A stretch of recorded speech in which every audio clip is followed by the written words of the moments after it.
Sigurado magniningning ang inyong mga mata sa mga nakadisplay sa isang Christmas pasyalan sa Cabuyao, Laguna. Yan ang kwentong kalye ni JM Encinas. JM? Kuya Kim, makulay ang Kapaskuhan dito sa Cabuyao, Laguna dahil sa kanilang Candyland-themed na Christmas installation. Tampok din dito yung kanilang Christmas on display o COD. May naisihatid na mensahe ngayong Pasko.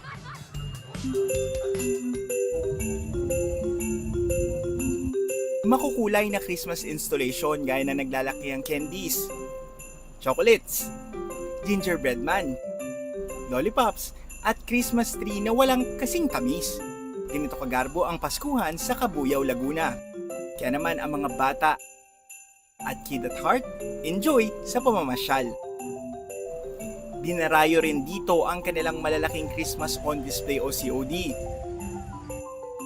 Sina Jomari at Otep ang mga nagpapagalaw sa Christmas display. Bali po dati, galing po itong Quezon City. Sa ngayon po nire-remote na po namin. Medyo madali-dali naman po siyang paggalawin. Isa itong theatrical show kung saan tampok ang mga kwentong nagbibigay inspirasyon sa diwa ng Pasko. Imbis na mga tao ang gumaganap, mga electric doll character ang bumibida.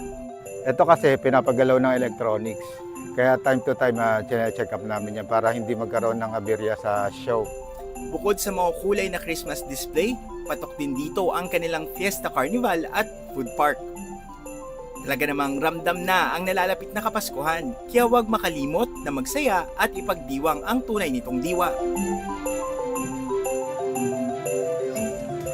Live mula dito sa Cabuyao, Laguna, ako si JM Encinas at yan ang kwentong kalyeng dapat alam mo, Kuya Kim.